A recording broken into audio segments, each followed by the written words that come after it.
America ambassador వచ్చినా, ప్రధాని వచ్చినా, సాఫ్ట్వేర్ సీఈఓ వచ్చినా అందరినీ ఒకేలా గౌరవిస్తా. నేను ఇండస్ట్రీని కొత్తగా చూడటం లేదు, నాకు అందరి గురించి తెలుసు. ఒక్కసారిగా డబ్బు హోదా వచ్చిన తర్వాత కొందరిలో మార్పులు వస్తాయి. చాలామంది నాకు 30 సంవత్సరాల క్రితమే తెలుసు. సంతకం పెట్టన్నా బీరు తాగుతామని చాలామంది స్టార్లు అనేవాళ్ళు. టాలీవుడ్తో ప్రభుత్వ సంబంధాలపైన గతంలోనూ పలు సందర్భాల్లో చర్చ.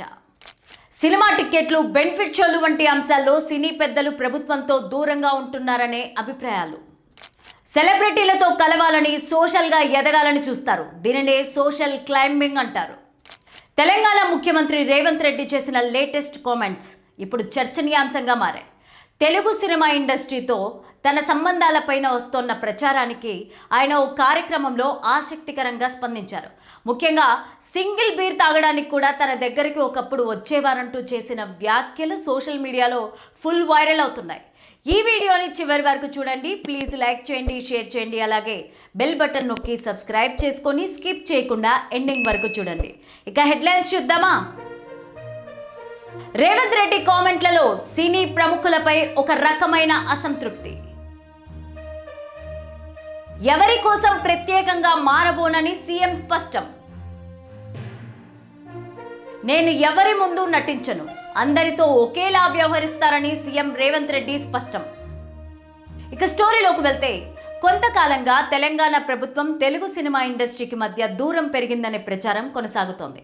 ముఖ్యంగా టాలీవుడ్ ప్రముఖులు సీఎం రేవంత్ రెడ్డిని పెద్దగా కలవడం లేదని, అదే సమయంలో బాలీవుడ్ ప్రముఖులు మాత్రం తరచూ భేటీ అవుతున్నారనే చర్చ జరుగుతోంది.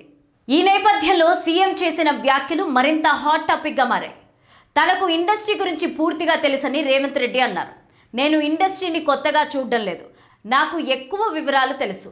అంతేకాదు, నాకు అందరి గురించి తెలుసు, అందుకే నా దగ్గరికి వచ్చి చెప్పలేరు అని వ్యాఖ్యానించారు. ఒక్కసారిగా డబ్బు హోదా వచ్చిన తరువాత కొందరిలో మార్పు వస్తాయని, సెలబ్రిటీలతో కలవాలని, సోషల్గా ఎదగాలని భావిస్తారని చెప్పారు. దీనినే సోషల్ క్లైంబింగ్ అంటారని ఆయన పేర్కొన్నారు. అప్పటి వరకు మనలో మనం అణిచివేసుకున్న కొన్ని కోరికలు ఉంటాయని, అవి ఒక్కసారిగా నిద్రలేస్తాయని చెప్పారు. ఇప్పుడు స్టార్లు అంటున్న వాళ్ళలో చాలామంది తనకు 30 సంవత్సరాల క్రితమే తెలుసని చెప్పారు. స్కూళ్ళు, కాలేజీలకు వెళ్లే రోజుల్లోనే సింగిల్ బీర్ కోసం తన దగ్గరికి వచ్చేవారని, సంతకం పెట్టన్నా బీర్ తాగుతామని అనేవారంటూ వ్యాఖ్యానించారు. ఆ కామెంట్స్ ఎవరిని ఉద్దేశించి అన్నారనే దానిపైన సోషల్ మీడియాలో చర్చలు సాగుతున్నాయి. అలాగే తాను ఎవరి ముందు నటించనని, అందరితో ఒకేలా వ్యవహరిస్తానని సీఎం రేవంత్ రెడ్డి స్పష్టం చేశారు. అమెరికా అంబాసిడర్ వచ్చినా, ప్రధాని వచ్చినా, సాఫ్ట్వేర్ సీఈఓ వచ్చినా అందరినీ ఒకేలా గౌరవిస్తా. వంగి వంగి దండాలు పెట్టడం నాకు రాదు, అది నా బ్లడ్లోనే లేదు అని అన్నారు. ఈ వ్యాఖ్యలతో ఆయన తన వ్యక్తిత్వాన్ని క్లియర్గా చెప్పే ప్రయత్నం చేసినట్టు కనిపిస్తోంది. అయితే రేవంత్ రెడ్డి కామెంట్స్లో రాజకీయ ధోరణి మాత్రమే కాకుండా సినీ ప్రముఖులపైన కూడా ఒక రకమైన అసంతృప్తి కనిపించిందని కొందరు నెటిజన్లు అంటున్నారు. ముఖ్యంగా టాలీవుడ్లో ప్రభుత్వ సంబంధాలపైన గతంలోనూ పలు సందర్భాల్లో చర్చ జరిగింది. సినిమా టికెట్ల రేట్లు, బెనిఫిట్ షోలు, పరిశ్రమ సమస్యలు వంటి అంశాల్లో సినీ పెద్దలు ప్రభుత్వంతో దూరంగా ఉంటున్నారనే అభిప్రాయాలు వ్యక్తమవుతున్నాయి. మరోవైపు సీఎం వ్యాఖ్యలను కొందరు సమర్థిస్తుండగా మరికొందరు విమర్శిస్తున్నారు. వ్యక్తిగత విషయాలను ప్రస్తావించడం అవసరమా అనే ప్రశ్నలు కూడా వినిపిస్తున్నాయి. అయితే రేవంత్ రెడ్డి మాత్రం తన స్వభావం అలాంటిదేనని, ఎవరి కోసం ప్రత్యేకంగా మారబోనని చెప్పారు. మొత్తానికి సీఎం చేసిన కామెంట్స్ ఇప్పుడు పెద్ద ఎత్తున చర్చకు దారితీశాయి. మరి టాలీవుడ్ ప్రముఖులు ఆ వ్యాఖ్యలపైన ఎలా స్పందిస్తారన్నది ఇంట్రెస్టింగ్గా మారింది. ఇకపోతే తన రాజకీయం గురించి, తెలంగాణలో కాంగ్రెస్ గురించి చెప్పారు. కాంగ్రెస్ గెలుస్తుందని, మళ్ళీ కూడా విజయం తమదే అని ధీమా వ్యక్తం చేశారు. ఇక తాను జాతీయ రాజకీయాల్లోకి వెళ్ళేది 2034 ఆయన చెప్పారు. అంటే మరో టర్మ్ కూడా తానే తెలంగాణకు సీఎంగా ఉంటానని చెప్పకనే చెప్పారన్నమాట.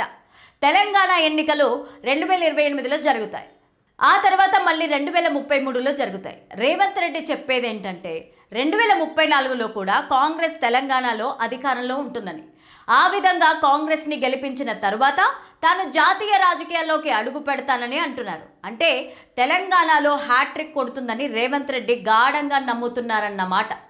అందులో 2 సార్లు తానే సీఎం అవుతాను అని కూడా ఆయన బలంగా విశ్వసిస్తున్నారన్నమాట. ఇక రేవంత్ రెడ్డి తరచూ మరో మాట కూడా అంటూ ఉంటారు. తాను రాజకీయాల్లో మరో 20 ఏళ్ల పాటు కొనసాగుతానని, అందులో 10 ఏళ్లు రాష్ట్ర రాజకీయాలకు అంకితం చేస్తే మరో 10 ఏళ్లు జాతీయ రాజకీయాలన్న మాట. ఈ విధంగా లెక్కలేసుకుని మరి రేవంత్ రెడ్డి టార్గెట్లు పెట్టుకున్నారని అంటున్నారు. తెలంగాణలో కాంగ్రెస్ ఖచ్చితంగా గెలుస్తుందని ఆయన చెప్పడం వెనుక, ఆయన ధీమా వెనుక కూడా ఖచ్చితమైన రాజకీయ సమీకరణాలు, పక్కా లెక్కలున్నాయని అంటున్నారు. బీఆర్ఎస్ పార్టీలో ఇబ్బందులు, బీజేపీ పూర్తిగా ఎదగలేకపోవడం వంటివి కూడా కాంగ్రెస్కి కలిసి వచ్చాయని ఆయన విశ్లేషించుకున్నట్టు తెలుస్తోంది. మొత్తానికి రానున్న కాలంలో దేశానికి రాహుల్ ప్రధాని అవుతారని కూడా నమ్మకంగా ఉన్న రేవంత్ రెడ్డి 2034 నాటికి కేంద్ర రాజకీయాల్లో ప్రవేశిస్తానని అంటున్నారు. అంటే ఆయన జాతీయ స్థాయిలో ఏ విధంగా రాణించాలన్నది కూడా ఒక స్పష్టమైన ఆలోచనలో ఉన్నారని చెప్పుకోవాల్సిందే.